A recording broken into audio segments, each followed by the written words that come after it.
I was just a little bit impervious to a lot of, I think, what Robert was dealing with growing up. I mean, Robert Yeah. clearly wanted to put on this idea or shine out to the world kind of this person who was so smart and athletic and kind and all of the things that he truly was. But I don't think any of us certainly understood the level to which he was a very unhappy person behind the big smile.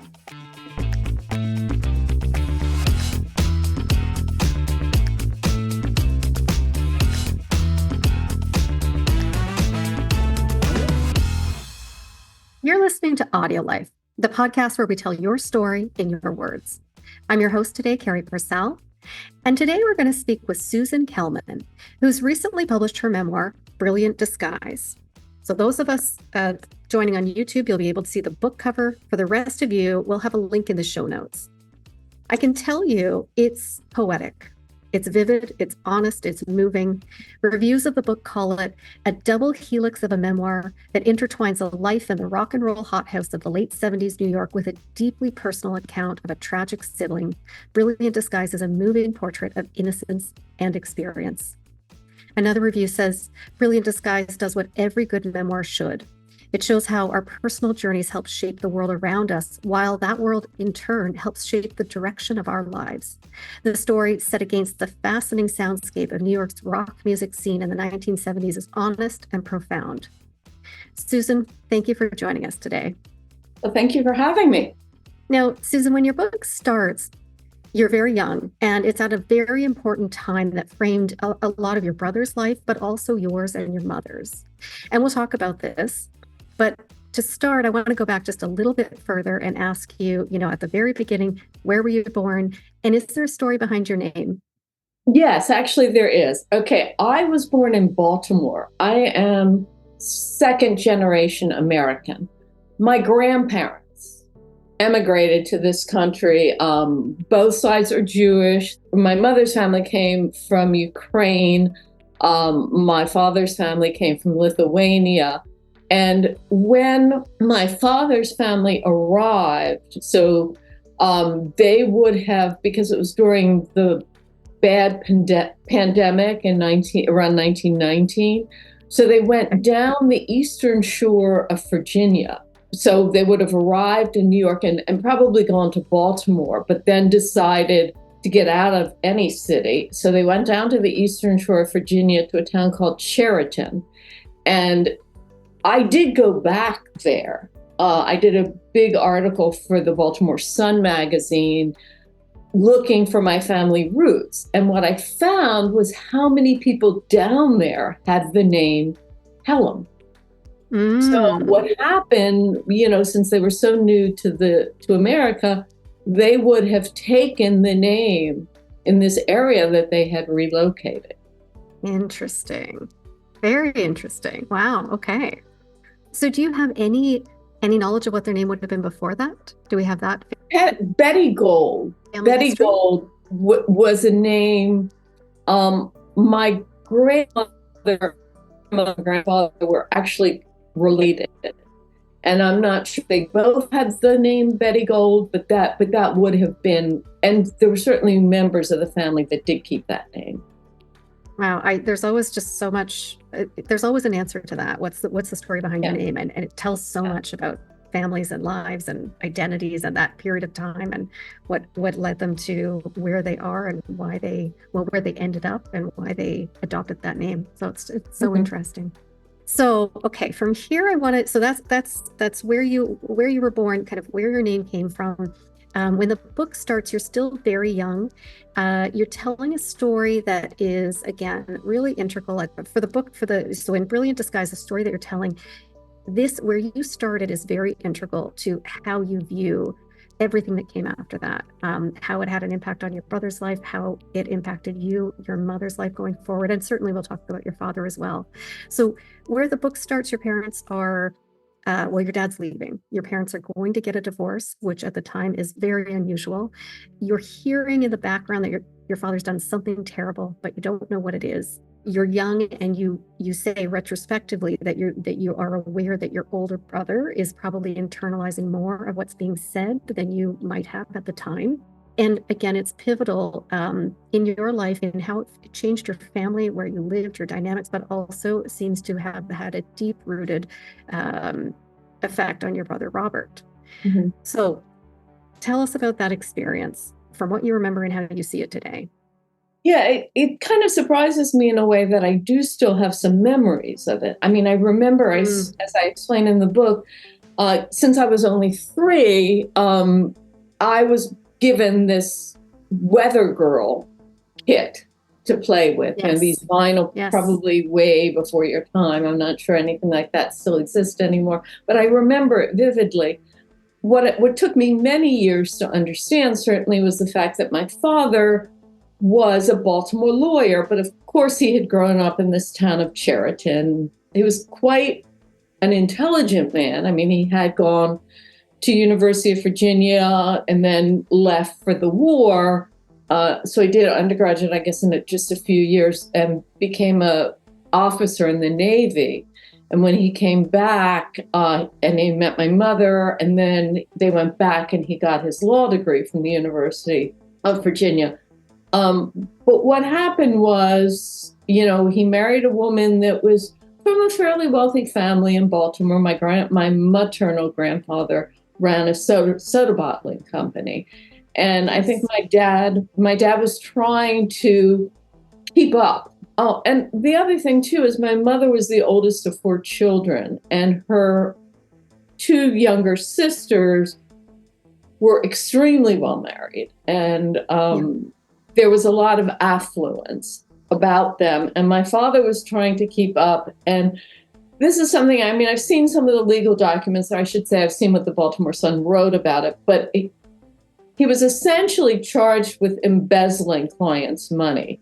The way he had explained it to me was that the idea of investing clients' money was fairly common practice. The misfortune, his great misfortune, was that he invested one client's money in something that went belly up. So the client learned about it. The client brought charges.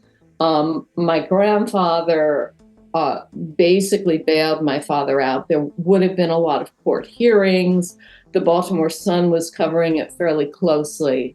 And it was horribly embarrassing for my mother, who, again, sisters are affluent, everybody's comfortable, and she's got 2 children. And our life shattered. I mean, for my father, he disappeared for probably almost a year. And I learned later he did go to a Navy buddies in Florida who kind of helped him get his wits back. And for us, we moved in with my grandmother. My grandfather, unfortunately, died in the midst of all that. But we were 3 and 6. And it certainly affected me, but we were very different people. And I think for my brother, who was 6, and that meant he would have had 6 years with our father. And, presumably in those years was very bonded to him and looked up to him. And to see his father really kind of at such a horribly low point when you're only 6 must have really shattered Robert. It was different for me because I think I wasn't aware of, like, my father's fall from grace. I had more of an ability to live in my own fantasy world. So when we moved into my grandmother's house, it was a large house, and I enjoyed just running around and playing games. And, there were certainly, I'm sure it was more shattering than I quite remember. But I clearly did not have quite the impact on me that it obviously did have on Robert. Yeah. No, that all makes sense. I mean, your mother just, amongst other things, and we can't imagine, separating from a husband, but there was that great embarrassment, which wasn't just within the family. It was well publicized in the news. I'm sure everybody in the community was hearing about it. Exactly. Exactly. Yeah. And for your brother, whether that was a big impact, but again, he had this father figure that was suddenly gone, and in your words, he saw the fall from grace. So it wasn't just an abandonment, but that would have been a piece of it too. But it was really seeing that disillusionment of, for so many of us, that father figure or any of those parent figures when you're young. I mean, they're the hero, of course, and Right. all of a sudden he wasn't. Yeah. It's also worth pointing out this is the mid 1950s. And interestingly, my mother was a social worker, but nobody had any sense back then on how much attention a child that age requires. They're being traumatized, and there was no effort to minimize that or console us. My mom was just too exhausted. And my grandmother had just lost her husband. She had a mother and, her daughter and 2 young kids move in with her. So it was not a good time. Yeah. Yeah. Throughout the book, you sort of unravel how that had an impact on your brother, Robert. I think to some extent also your mother. I mean, later on, as we get to see your mother as a grandmother, you're able to sort of to see that she's in a different stage of life and that she's able to do that mothering that for a while she wasn't able to do, at least from your view, and perhaps understandably so. Exactly. And we're going to talk about a lot of what comes up in the book, a little bit of what doesn't come up in the book. But as we watch you and your brother grow, we do see a contrast, right? So your brother, again, later in the book, you realize that you as the author and the sister, you realize that he had been sickly as a child, that he'd had stomach issues, and I think the reading in the book is that was likely internalizing a lot of the turmoil that was going on around him and that he was feeling. But the Robert that you talk about in much of the book is, super smart, good looking, athletic. He won everybody over with his personality and his eyes and his smile. And I think you say, he was seen as the most likely to succeed. And he had the name Big K. That was his nickname, Big K. And you were the little sister. You were actually called Little K. There are points throughout the book that you talk about not feeling seen or heard. There are points where you talk about not being able to feel like you could live up to the standard that Big K had put before you. But also, it sounds like you feel like a comfort and an acceptance in the identity of Little K. Is that fair to say? Like, tell us what all of that felt like. That's an interesting thought. It took me a while to kind of develop my own social personality, which I did probably around the time I turned more like 15. I think I became more comfortable being a social person. But I think a lot of my childhood, I certainly had friends, but it was all games and make-believe. And father would have had in both elementary and high school to really do very, very well in school. I tended to kind of do well at what interested me. If the subject didn't interest me, I didn't do well, which was quite frustrating to teachers and to my mother. So, I was just a little bit impervious to a lot of, I think, what Robert was dealing with growing up. I mean, Robert clearly wanted to put on this idea or shine out to the world kind of this person who was so smart and athletic and kind and all of the things that he truly was. But I don't think any of us certainly understood the level to which he was a very unhappy person behind the big smile. Yeah.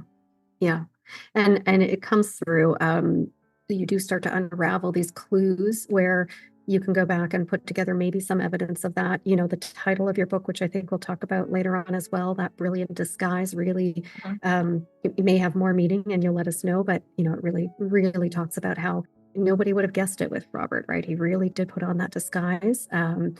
You do talk about at points that there was no evidence of him ever being down. And then, of course, some evidence of just behaviors that wouldn't have been expected, right? The drop out of university. Then when he went back to university, he left with just a few credits to graduate, breaking up with his long-term girlfriend, which didn't seem to have an explanation for. Later on, the incident at your Uncle Marty's shirt factory where he was selling on the side.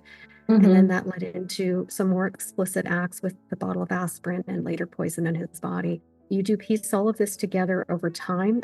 But again, he convinced the doctors when the poison incident came up multiple times, he convinced the psychologists, the doctors, family, friends, everybody that he had no idea how it was happening. He wasn't doing it himself. Later in the book, you seem to suggest, what other solution could there have been? How else could it have happened?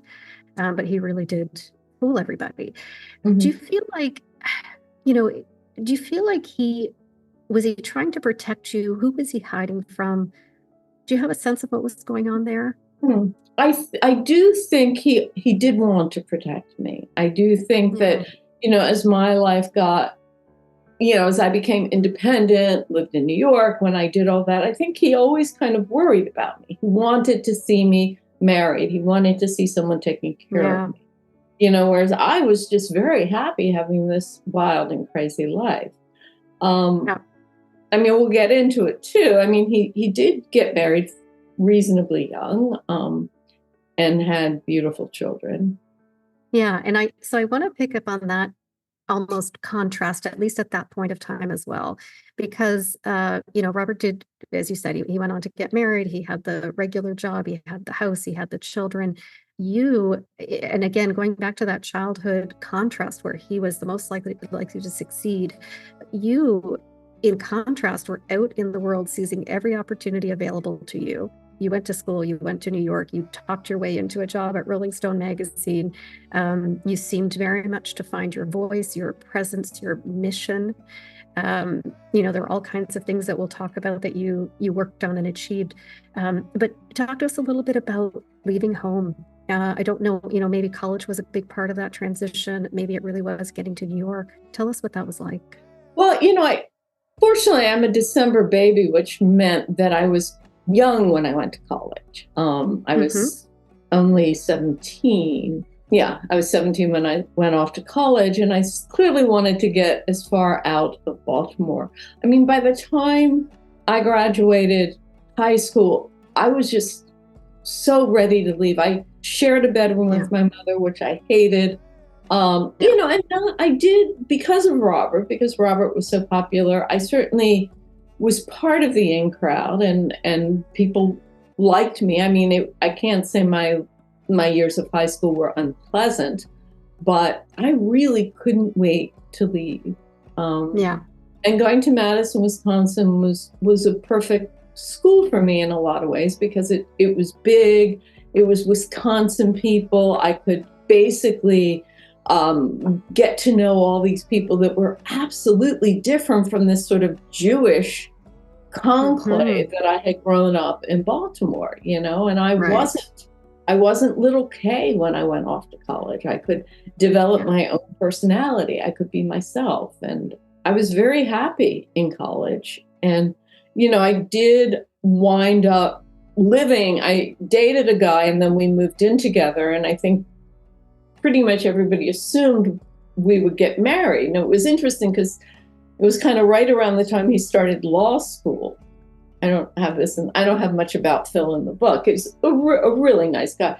Around the time he started law school, and suddenly I think I felt everything closing in again. And I just moved in with some friends in Madison. And then ultimately, I actually stayed one extra year in Madison because I did like it there. But then I just went off to Europe for 5 months and had a wonderful time. And then I just thought, I'm going to land back in New York City, and I'm not going anywhere. I am staying here. Right.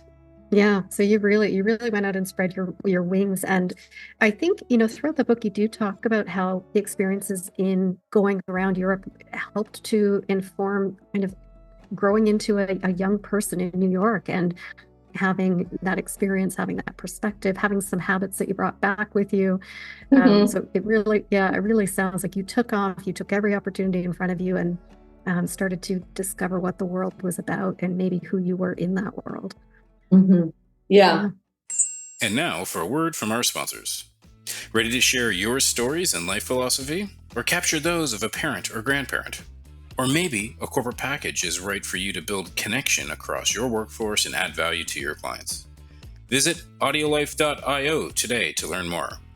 Our listeners will get 10% off using discount code GIFT10 and order number AudioLife Podcast. AudioLife, where memories find their voice. I love New York. It's funny, my son lives in New York now, in the city. But, back in the 70s, New York was dirty. It was crime-ridden. It was, not the perfect place, but there was an energy to New York. I mean, there was a reason why Jan Winter wanted to move Rolling Stone from San Francisco to New York. That's right. There was just a lot. And I think for me, having spent all that time in Europe and traveling around to a lot of European cities and the smells and the foods, you come back to New York and it's all there. All the kind of sizzle and excitement and smells and interesting people. Yeah. I was very happy, sort of happy anyway, in New York. I mean, it was, it's in the book. It was kind of a wild time, but. Yeah. I think it says it on the book. If it alludes to it, if it doesn't say it explicitly in the book, it was sex, drugs, and rock and roll. And your description of New York is so vivid. I can feel the energy. I can smell the garbage. I can imagine sticky floors in clubs. Like, it really comes across where you were. The 5-story walk up to the really, really hot 5th floor Chelsea apartment. All of that's just, we could feel what was happening. And to your point, also the energy and the excitement and the music around every corner and the people being discovered and the opportunity there. So, I mean, that really all came through. I wonder if it's worth pointing out that I did get the job with no real knowledge of the rock and roll world. I noticed that in the book, and I wonder too if that was part of what made you stand out. If that really was part of it. At some point, I'm going to come back to asking you about music in your life now and the impact. But Rolling Stone, almost aside, it became such a central part of your mission there as you started the first Silkwood benefit concert, and then Muse, and then the No Nukes concerts.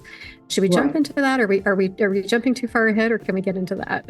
It's up to you. Just one thing to clarify. Remember that Muse, Musicians United for Safe Energy, was the name of the organization, but we called the concerts the 5 No Nukes concerts. I mean, people go back and forth, but I don't want people to think that they were separate concerts. They were all the. Yes, but before the big 5 No Nukes concerts at Madison Square Garden, there was a smaller benefit, which was actually supposed to be a cocktail party. There's a bit of a story behind that, because it was supposed to be it was touted as a Rolling Stone sponsored cocktail party. But tell us about how that came about. I mean, to do that, I'm going to have to bring up the fact that because I really didn't have a lot of musical ability, I would go to concerts, I would try to write something, but nothing generally happened in that regard.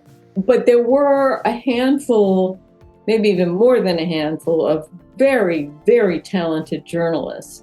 Joe Klein, who may be a more well-named person since he wrote the book Primary Colors.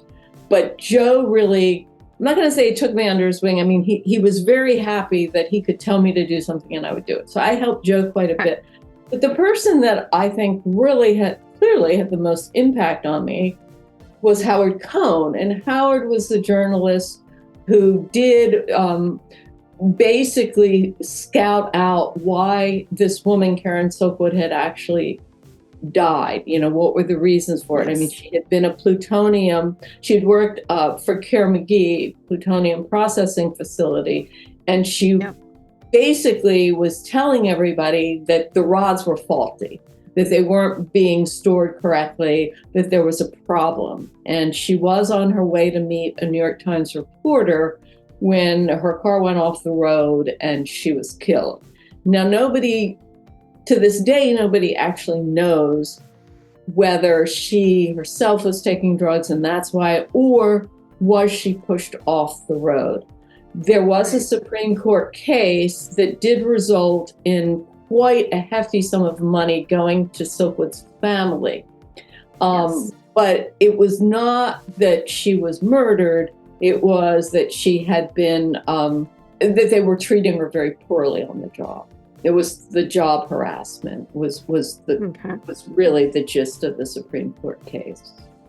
So you took a real interest in it. You became enthralled in the story. Was it your interest, or was it that connection with Howard that you started to do all that research? I was 22 years old. Howard had this way about him. I was very excited about the story itself, and I loved what he was writing. And he had clearly done a lot of other big stories, which I read and appreciated quite a bit. I think what happened, the thing that really turned me into an activist, was when we went to the Montague Commune, which was very exciting. There had been an article in Rolling Stone about this very early No Nukes movement, but Howard and also somebody else I was involved with, David Fenton, Howard and David both had a real link to some of these early anti-nuclear activists because they had all been in Ann Arbor, Michigan. So they came up with this idea that we should go and spend the weekend, which I thought was great. And Sam Lovejoy was someone who is in many ways considered sort of the godfather of the No Nukes movement, because he's there in Montague, Massachusetts. They put up a weather tower with the idea that maybe they'll put a nuclear power plant there.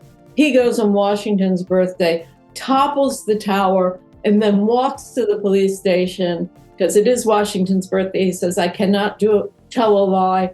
I toppled the tower." And then there was a court case with a jury trial. And for 5 days, he made an extreme argument on why nuclear power is bad. And he wound up getting off on a technicality. He never went to jail. And that really launched the No Nukes movement, which a lot of it was happening around Seabrook, New Hampshire. So anyway, we go up there. There I am with Sam and Harvey Wasserman and Anna Georgi and all these very, very early anti-nuclear people, all extremely bright, extremely articulate. I had this whole weekend of all of them talking to me, showing me movies. And, there's all this talk about, well, Rolling Stone should be doing more. Rolling Stone should be raising money for the Karen Silkwood case. And then this idea came up that weekend, let's do a cocktail fundraising party. And then there was, well, who's going to do it? Everybody's so busy. And I said, well, I'll do it. Mm-hmm. And everyone was quite happy, and I did it. Jan Winter didn't really know what I was doing. And by the time he got word from his friends who I was asking to be a sponsor of the cocktail party, people like Paul Newman, at that point, Jan went, all right, fine, I'll do the cocktail party. And then I get a call from Bonnie Raitt's manager. Yeah. And he goes, Bonnie wants to perform. And, again, I'm like, what? At a cocktail party? He goes, no, you need to find a place for her to perform. And by the way, Bonnie hasn't done New York in a really long time, so you're going to need to get a headline act. Mm-hmm. And I just went, all right, fine, I'll do it. And it was, it's in the book, but it was a series of funny things, I guess. I think at the time, I don't know how funny it seemed to me, but Jan at a certain point caught wind of the fact that it was a concert, not a cocktail party. And he made it very clear that he would have nothing to do with that. I was a girl. We know that Jan Winters has not the greatest amount of respect for women, and particularly not for a 22, 23-year-old girl who seems to think she can produce a concert. So he totally got out of it. And I think he told everybody in the newsroom not to work on it. But I think quite a few people helped me. And obviously Howard helped me and David Fenton helped me. And to make a long story short, we did get James Taylor and Carly Simon to come as special friends. The concert sold out. Bonnie was phenomenally good that night. It was a beautiful concert. We had a big after party, and at the after party, a bunch of musicians, whatnot, are sitting around, an activist, clearly. And someone said, well, we got to do Madison Square Garden next. And the rest is history. And that was the idea. That was the idea that sparked everything. You asked to be fired at Rolling Stone. You went to Iris, I believe, and said, you're going to have to let me go. But I had to collect unemployment. And of course. I couldn't have collected unemployment if I wasn't fired. So. Right. And you both found cause because you weren't supposed to be working on this concert, and you were. So that was a good enough reason. And then, so it's at that time that Muse is founded, is created. Is that right? Or is this still happening? Well, it was very close. The Silkwood concert was in May 1978. And then the Muse concerts were September 1979. So they were really only a year and a half apart. So I guess we got a move on it fairly quickly. Right. We went from finishing up one and then planning the other. And of course, then 3 Mile Island happened in March of 79, which only made our organizing that much more urgent and dramatic. And we brought in so many musicians. Yeah. So, I mean, for people who haven't heard this part of the story yet, haven't read this part of the story yet, so this is all leading up to 5 days of concerts at Madison Square Gardens with rotating headliners and tons of other musicians. And we're talking people like Springsteen, we're talking Crosby, Stills and Nash, we're talking the Doobie Brothers, you already mentioned Bonnie Raitt, I'm sure many others were there. And there was a discussion about this in the book as well, where this was a grassroots activist movement that turned into a full-blown production, not just 5 giant concerts, but albums, feature film. So a lot got blown much further out of proportion than was planned, including the team, including the budget, including those final goals. Before I move on, do you want to speak to that a little bit?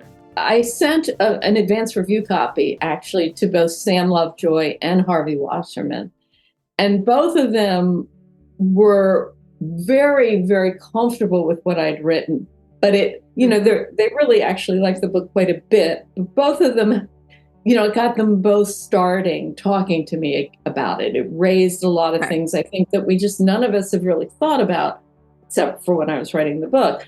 But I think it was Harvey, who we call Sluggo. I think he still goes by the name Sluggo.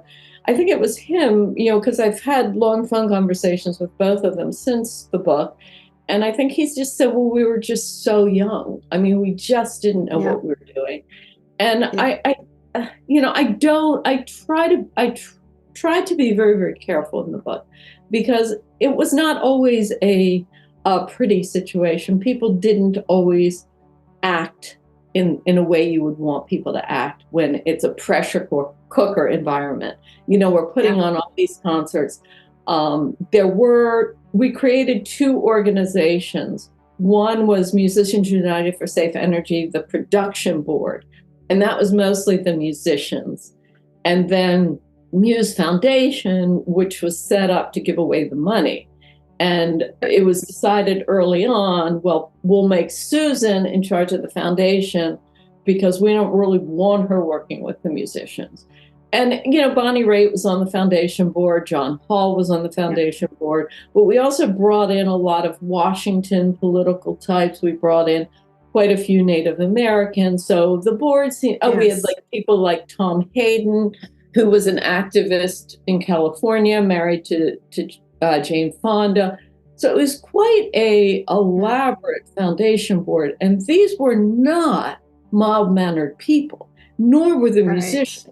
So everybody kind of had ideas and strong ideas. And none of us, even the musicians, a lot of them were in their 20s then. And certainly most of the people, Tom Hayden was probably one of the older people. We were all really young, and everybody was passionate. And there were things the musicians really wanted to do this feature film, and the foundation board really didn't want them to. And who had power? And it was a very crazy time. And somehow it all came together. The concerts came together. the albums were released, the feature film was released. I know there was from the foundation perspective, it took a lot of money from the cause and didn't have the success that would have been hoped for. And you were on that foundation side, looking at grants, looking at grassroots projects, looking at the impact that relatively small amounts of money could have had. And you did still have success with that. I believe in the book you say that there was about 250,000 that was still distributed.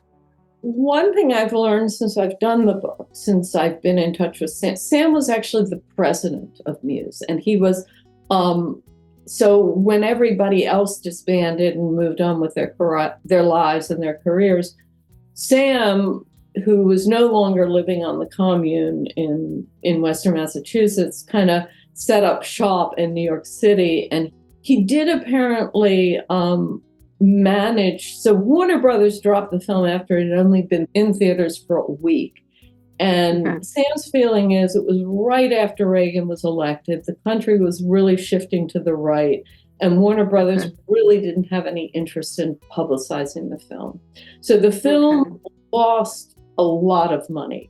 And it turned out that the record album, which had gone gold, all that money went into the film. And of course, we lost all of that money. But we somehow managed to scrape together some to send out. But what Sam did was he was able to sell some of the concert footage to like European companies. So he, I guess, managed to raise another 150,000. And he, the apparatus of the foundation was still there. So he was able to look up where to send the money and how to send the money. So I guess it's more accurate to say about 400,000 went out. So, I mean, it wasn't, a lot of those benefits. And, there were a lot of benefit concerts through the 70s and 80s. It kind of died down in the 90s. But there were a lot of benefit concerts, and a lot of them did not do well financially, for all kinds of different reasons. But, I think in the end, each of them made such a strong statement. And there's no question, because of 3 Mile Island happening only a few months before the concerts, there's no question that we didn't have a real impact. Yes. I don't think any doubt that there was an impact to it. Yeah, the message, the audiences that you were able to reach were immense, and that was very clear. And then there still was a significant financial impact, especially for small organizations, small community groups. But the message, I mean, being able to get your message that loud, that far, and then continue to get the footage, the message out to to Europe, and so there's no question on that side.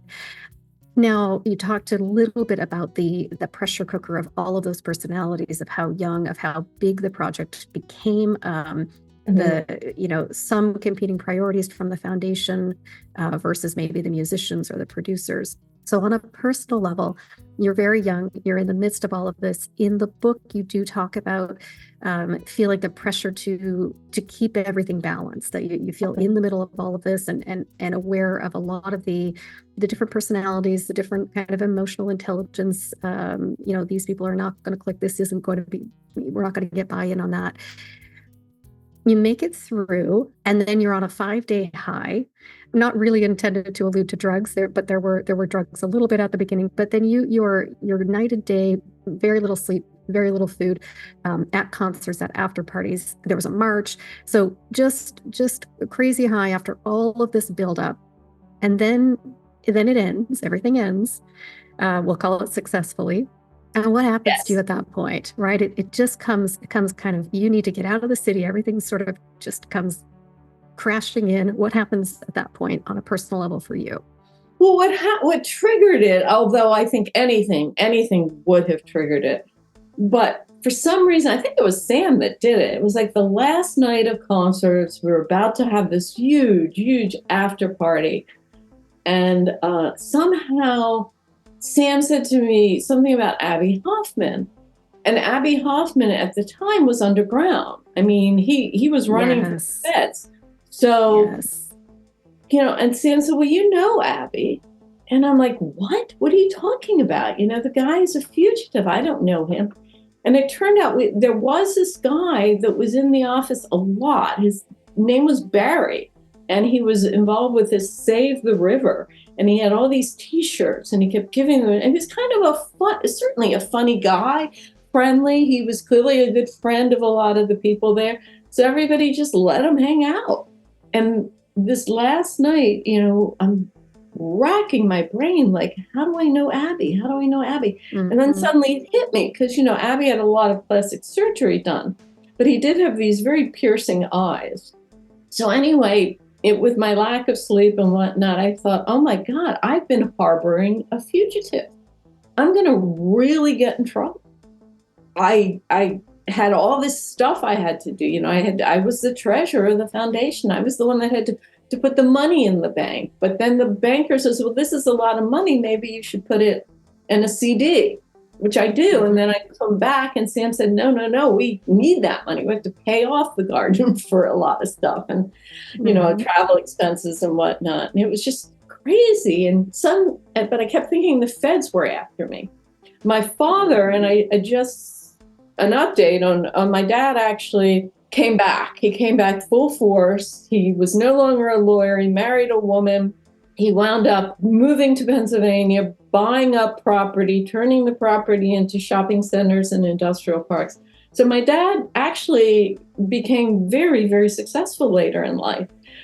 He had a wonderful home. I adored his wife in Harrisburg, and I thought, I'm just going to go there. I got to get away. My brother did come up to Harrisburg when I think my father probably called him and said, I think you got to come save your sister. And he did come up, and eventually I guess I started eating again and sleeping again and got my equilibrium back. I don't think in the scheme of things I would have called that a breakdown. I would have probably more called it an exhaustion breakdown. Yeah. But I thought it was funny that the thing that kind of sent me really out there was realizing I knew Abby Hoffman.